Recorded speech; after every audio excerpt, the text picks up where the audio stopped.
you're doing in the face of all that despair and poverty? I think for me, there are two contrasting words, and I think I've already mentioned those. There's hopelessness. You see it in the eyes, you feel it. It just resonates and permeates the air and the spirit right now of Haiti. But amidst that hopelessness, there also is hope. In some of those same eyes that you would look into and see that despair just pouring from within those people, you also see that there is hope, and there are people there to assist. God has His hand over that country now, and we certainly believe that amidst the despair and the agony, that the hope of God will permeate and will be ever present, and that'll be felt through those folks receiving a bag of rice or a bottle of water or shelter for a time, and then as the Army moves forward into helping to more fully rebuild that country, potentially helping folks get back in their homes, rebuild those structures. I think that you'll see far less of hopelessness and much more hope. Kevin? Well, I can't. I couldn't have said it any better than David just did. I think the Salvation Army has the privilege of working with people in the United States, who many of which have exposed us to officers that came from Haiti, and have our officers now in the Salvation Army in the U.S. Serving. And because of that, the Army, the reach of the Army has exposed me personally to people from Haiti, and I've become very close to them.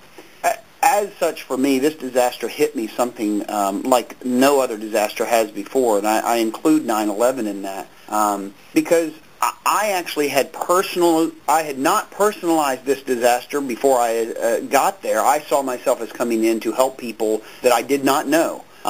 When I arrived, I found through email, through the social networking that exists, I had many connections in this community that I did not anticipate. And as such, it became very personal. This hopelessness that David has mentioned actually was something that not that I just see it in their eyes. I knew that there were people I knew, and there were people that were close to me that are experiencing that, whether it was by the loss of their family, the concern for some they haven't found, or if it was just the Salvation Army who lost a member of their a Corps Sergeant Major who is a dedicated Salvationist. And those things really hit me differently than most of the disasters that I've experienced, and became a challenge.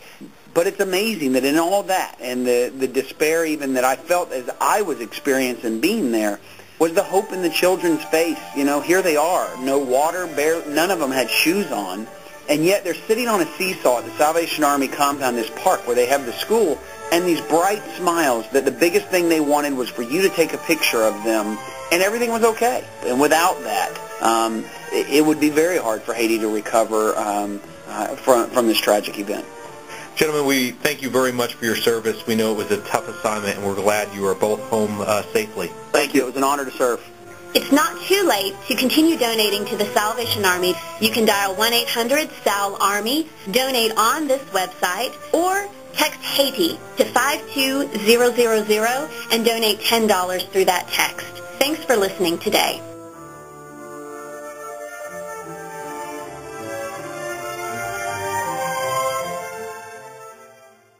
Thank you for listening to Disaster Radio. We welcome your questions or comments.